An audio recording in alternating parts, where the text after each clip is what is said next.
এই মুহূর্তে ইসলামী আন্দোলনের সঙ্গে আসন সমঝোতার সম্ভাবনা আর নেই, তবে নির্বাচনের আগে রাজনৈতিক সমঝোতা হতে পারে বলে মন্তব্য করেছেন খেলাফত মজলিসের আমির মাওলানা মামুনুল হক। শনিবার বিকেলে রাজধানীর মগবাজারে জামায়াতে ইসলামীর কেন্দ্রীয় কার্যালয়ে সাংবাদিকদের সাথে আলাপকালে একথা বলেন তিনি। অন্যদিকে ইসলামী আন্দোলনের জন্য জামায়াতের ঐক্যের দরজা এখনো খোলা আছে বলে জানিয়েছেন দলটির সহকারী সেক্রেটারি জেনারেল এহসানুল মাহবুব জুবায়ের।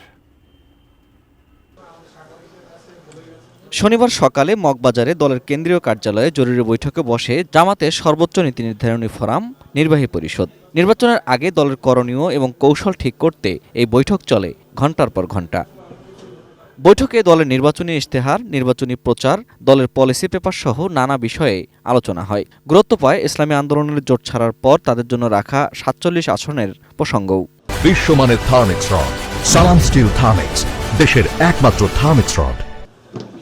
বৈঠক শেষে সাংবাদিকদের সঙ্গে কথা বলেন জামায়াতের সহকারী সেক্রেটারি জেনারেল এহসানুল মাহবুব জুবায়ের। সময় তো খুবই কম, এই জন্য একটা বৈঠকে আমাদেরকে অনেকগুলো এজেন্ডা এখানে আনা হয়েছে এবং আজকে চেষ্টা করা হবে যে সবগুলো এজেন্ডাই ফাইনাল করার জন্য। জামায়াতের এই মুখপাত্র জানান, ফাঁকা রাখা আসনের ব্যাপারে চূড়ান্ত সিদ্ধান্ত নেবে 10 দলের লিয়াজো কমিটি। তবে ইসলামী আন্দোলন বাংলাদেশের জন্য সবসময় দরজা খোলা। আমরা সবসময় বলেছি যে আমাদের দরজা সবার জন্য উন্মুক্ত।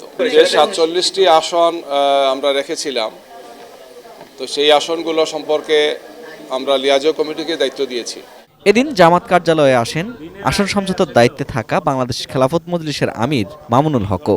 পরে সাংবাদিকদের তিনি জানান, ইসলামী আন্দোলন বাংলাদেশের সঙ্গে নির্বাচনের আগে রাজনৈতিক সমঝোতা হতে পারে, আসন সমঝোতা নয়। মনোনয়ন প্রত্যাহারের এই মুহূর্তে আমরা সেই আশাবাদ রাখছি না। তবে নির্বাচন তো এখনো বেশ অনেক দিন বাকি আছে। 12ই ফেব্রুয়ারি নির্বাচনের আগেও যে কোনো সময়ই এটা একটা সমঝোতা হতেও পারে না। আমরা কারো ষড়যন্ত্রের এটাকে কৌশল মনে করছি না। আমরা মনে করছি যে এটা আমাদের ব্যর্থতা যে আমরা সকলে মিলিত হয়ে থাকতে পারলাম না। মামুনুল হক দাবি করেন, শরিয়া আইন বিষয়ে জামায়াতে ইসলামীর আমিরের বক্তব্যের ভুল ব্যাখ্যা দিয়েছে ইসলামী আন্দোলন। এখন সাংবিধানিক যে বাধ্যবাধকতার মধ্য দিয়ে আমাদেরকে রাজনীতি ধাপে ধাপে অগ্রসর হতে হচ্ছে। এই প্রক্রিয়ার মধ্য দিয়ে একদিনেই ইসলামী শরিয়ার পরিপূর্ণ আইন বাস্তবায়ন করা সম্ভব না। এই সম্ভাব্যতার জায়গাটাই উনি বলেছেন।